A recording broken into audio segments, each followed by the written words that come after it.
Bonjour, aujourd'hui je vais vous parler de la résistance en France.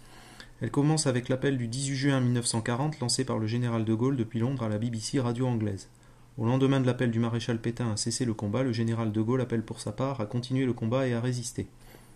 Il fonde une organisation, la France Libre, dont les membres, les forces françaises libres, sont surtout présents dans l'empire colonial français, en Afrique équatoriale où le général de Gaulle reçoit le soutien du gouverneur Félix Éboué. Les FFL sont donc la résistance extérieure. Il existe aussi une résistance intérieure. Dès juin 1940 se constituent des réseaux de résistance dans la zone de Vichy mais aussi en zone occupée. La résistance peut être civile. Elle commence par l'information avec la distribution de tracts appelant à la grève, au sabotage, au refus du STO à partir de 1942. De plus, des journaux clandestins sont publiés comme Combat, Libération ou Franc-Tireur. Un épisode marquant de la résistance civile fut la grande grève des mineurs du Nord-Pas-de-Calais en mai-juin 1941. La résistance civile fut aussi le fait de cacher des juifs pour leur éviter la déportation et leur sauver la vie. Les personnes qui ont fait cela ont reçu la distinction de juste parmi les nations après la guerre ou de juste de France, comme la famille Bonassi. L'organisation Amitié chrétienne dans la banlieue lyonnaise à Vénissieux est parvenue à sauver 108 enfants juifs en 1942. La résistance est aussi militaire. Des sabotages sont organisés contre des trains, des usines, des camions.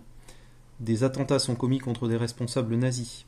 Par exemple, le général SS Julius Ritter, responsable du STO en France, tué par le jeune résistant juif Marcel Reymann de la MOI, main-d'œuvre immigrée, composé de résistants d'origine étrangère et communistes, dirigé par Misak Manoukian, survivant du génocide arménien.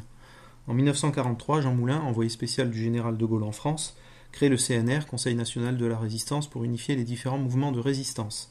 En effet, on trouve de nombreuses familles politiques dans la résistance. À gauche, des communistes, appelés francs-tireurs partisans.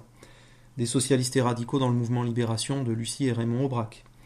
Des républicains du centre et de la droite, démocrates chrétiens, dans le mouvement Combat de Henri Freinet.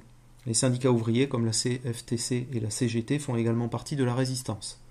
Jean Moulin remplit sa mission en faisant reconnaître le général de Gaulle comme seul chef de la résistance, qui prend comme symbole la croix de Lorraine. Mais il est dénoncé, arrêté et meurt sous la torture du SS Klaus Barbie. Les combattants de la résistance intérieure, appelés les FFI, Forces françaises intérieures, participent aux côtés des Alliés et des troupes des Forces françaises libres à la libération de Paris en août 1944. Le 25 août 1944, le général de Gaulle défile sur les Champs-Élysées en compagnie de Georges Bidault, président du CNR. Il met en place le GPRF, gouvernement provisoire de la République française, qui applique le programme du CNR en nationalisant les mines et l'énergie, création d'EDF et GDF, en créant en 1945 la sécurité sociale, sans oublier qu'il donna le droit de vote aux femmes dès 1944.